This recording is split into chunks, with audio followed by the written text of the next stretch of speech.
Why I hate treasury bonds. But before I even say anything on this video on why I hate treasury bonds, I have to tell you this. Treasury bonds are the safest investment. By the way, even way more than a money market fund. They are very, very safe. They are the safest investment that you can ever have. And listen to the topic of this video. Why I hate treasury. This is not a clarion call of why we should hate the treasury bonds. No, I'm talking about me. Today I'm going to tell you something that I've never told you. When we talk about personal finance, it is so personal that your financial thing is very unique, different from mine. So there is a whole reason why I, as Joseph, hate treasury bonds. Are they bad? Hell no. They are the best. They are the safest. But why, by the way, for me, I do not have a treasury bond. And I'm going to explain to you why that doesn't work for me, but it can work for somebody else. Before I even say anything, this is good Joseph making these videos. And I do make these kind of videos each and every day. And for you to never miss any good videos, go ahead and subscribe. How do you do that? Down below there is a small button written subscribe. It is in black. Hit that magical button. Make sure that you turn that notification bell. And by the way, leave a comment on the comment section. What is your favorite investment? And which investment do you hate? For me, I don't like treasury bonds and SACCOs. For SACCOs, I cannot even advise anybody to go with SACCOs for now. That one I can say, yeah, for now, let's just put that aside. But for treasury bonds, I'm going to explain myself. Let's get on the business. Now, why do I hate treasury bonds? First of all, let us look at the nature of a treasury bond. Treasury bonds are usually long-term. They are long-term, from 2 years all the way to 30 years. That is according to the Kenyan law. What does it mean? Treasury, we don't have a treasury bond that can go below 1 year. No, it's from 2 years all the way to 30 years. For example, I'm making this video on 2nd of February. And today, yesterday, we had a bond that was closing. And that bond, one of it was going for 14 years. Another one was going for 25 years. Are we together? So for me, or for my sake, I'm 33 years old. Are we together? I'm 33 years old as of 2025. Now, the point is, remember what I told you guys sometimes back. From 21 all the way to 45, this is the stage of growing money. This is a stage of what? Growing money. Okay, from 46 years and above is a stage of what? Doing what? Safeguarding money. These are two scenarios. Are we together? I'm coming to my point why I don't like the treasury bonds as of now. That might change as the time goes by. So for now, I am in the what? The growing money. For me, I'm so much interested on multiplying the money, growing money, expanding my income, and such kind of a thing. So I would highly go for something that is giving me a compound interest, which the treasury bonds do not necessarily give, but they are brilliant. Now, the reason why I hate the treasury bonds is because of their long term. Then my capital is actually tied. Let's say, for example, I go with a bond that goes for 25 years. It means that my capital, let's say I throw my $1 million there. Let's say I throw my $1 million or two there. It means that my capital is tied within that period of time. I cannot access it. So if an opportunity comes, then I do not have that purchasing power.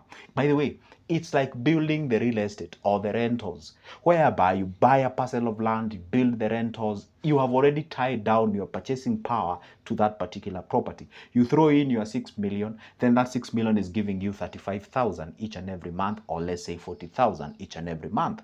And then you get an opportunity of 6 million. You cannot sell that particular property like tomorrow morning.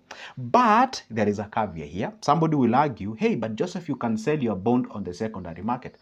Absolutely, you can. By the way, if you go for a 25-year-old bond and you feel like you want to discontinue it before the maturation date, you can actually sell that bond on the secondary market, which works very well. But of course, that comes with some shortcomings in terms of you getting some losses here and there. Are we together?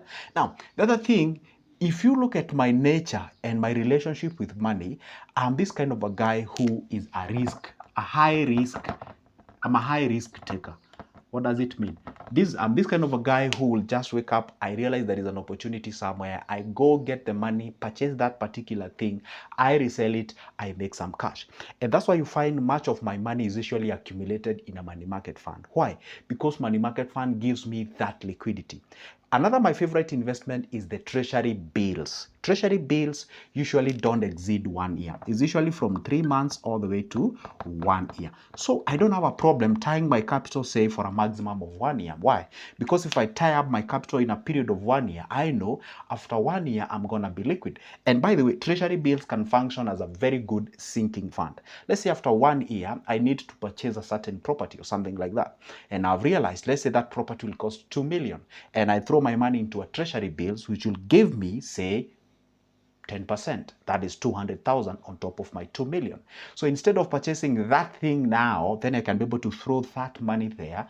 By the time I'm grabbing that 2 million to purchase my property, it leaves its footsteps of 200,000 in that manner. So that way, I'm able to know what? Some cash is in a money market fund, whereby it's accessible at any given moment. Some cash is in a treasury bills, whereby, sure, it is tied for a period of time, but I can access it later. By the way, I always tell people, instead of going with the bank deposits or fixed deposit, you'd rather go with the treasury bonds or other treasury bills. The treasury bonds, for me, I find it a very good vehicle if you are the guy who is going or transitioning to a retirement. Treasury bonds fits two people. One, somebody who is going for a retirement. Let me put that, very important. You can put it down, okay? You can also put it down. Treasury bond, it's so good for someone who is going for what? A retirement. A retirement. Are we together? That is person number one. And person number two, somebody who has, somebody who is more fluid. Somebody who is more fluid. How can I place this? Somebody who has money trickling in or coming in or something like that. Let's say, for example, you work outside the country, you have some cash with you, or maybe let's say you have a business, maybe say you are a successful business person, you are in, hardware, you are in, say, logistics, you are clearing and forwarding or whichever the thing is. So money is coming in and usually have this excessive capital that is not meant for the running or operations of the business.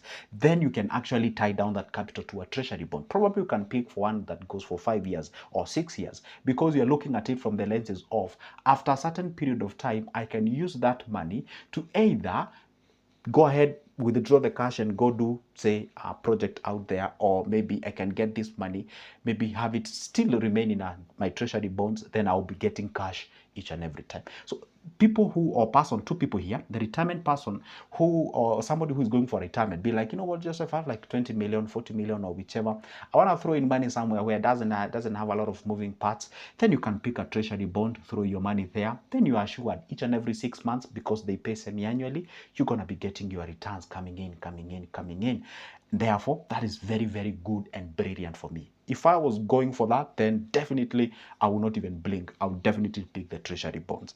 But then someone else who is fluid, somebody who has cash, you have cash flow that is coming in, which is not tied down to the operations of the business, or maybe running your expend or sustainables, then you can throw that money out there. For me, I'm at a growing state. For me, I'm in a situation whereby I need liquidity. I'm this kind of a guy who can wake up, purchase, say, an X thing and then resell it, make the difference, then throw back that money in an investment and such kind of a thing. So if you bear that kind of a personality, then tying down your money into a treasury bond may not necessarily be the best, though it's the safest.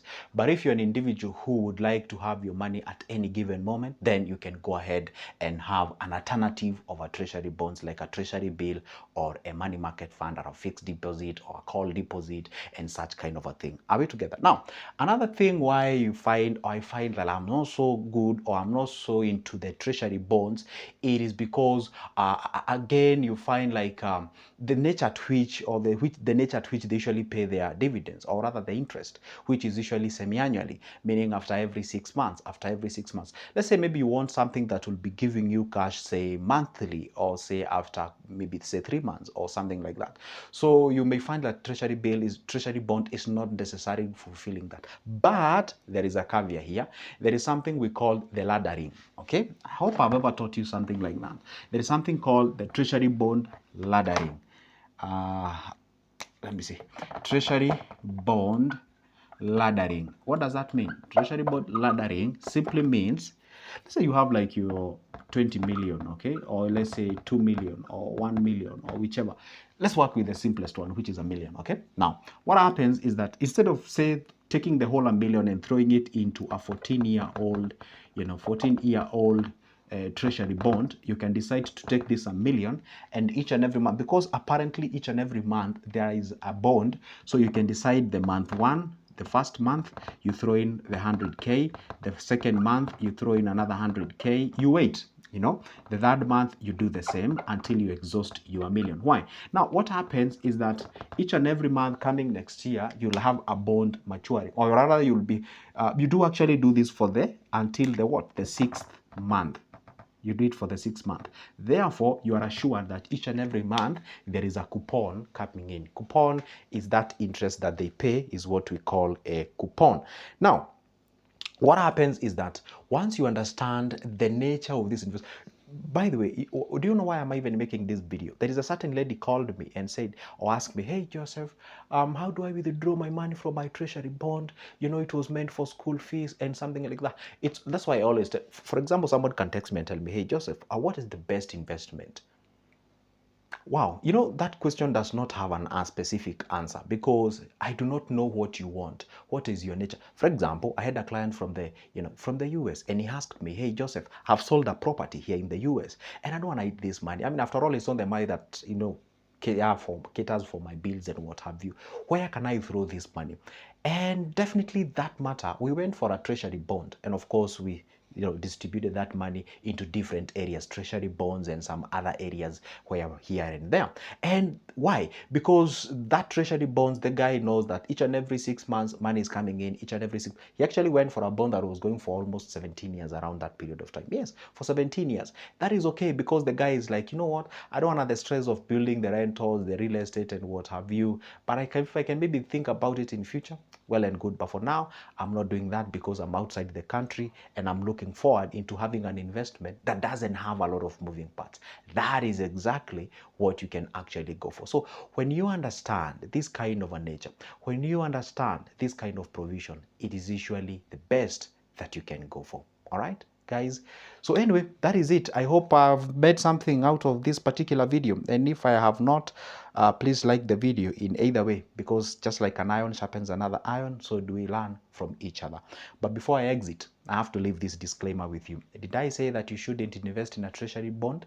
I did not say that. I said me, according to my own financial plan, because as much as I tell people, or as much as I talk about finances, I also have my own specific, what do we call, my own specific financial goals and targets. And that is exactly what I assume. And what happens, I assume and I know that you also have your own specifications. For example, you can have somebody with 1,000,000, but the person don't want to tie his capital in one way or the other. They want this money to actually be paying the bills. So that person may actually get a fraction of it towards a business and another towards a what. So I did not say that treasury bonds are bad. No, actually I started by saying they are the safest investment that you can never take. They are very good, reliable, tested by times, and not only in Kenya, but almost every nation on earth, provided it's a sovereign nation and you can be able to achieve or get that treasury bonds. They are the safest that you can go for. I only answered based on my own as of now, but later I can explore the possibilities of having that money invested in a treasury bond and something like that. Remember, all the time, it is a personal finance. Personal means it has to be very unique to you, just like your name, or should I say, just like your fingerprints. So much unique that no one has such as far as the life is concerned. This is Good Joseph, as always. Make sure that you leave a comment on the comment section. Tell me if you got something out of this video. Leave me a suggestion, objection, and proposal. For now, it's a goodbye. Don't forget, my number is always on the description of this particular video. Grab it, shoot me a call or a text. Let's talk business. For now, it's a goodbye. See you in the next one.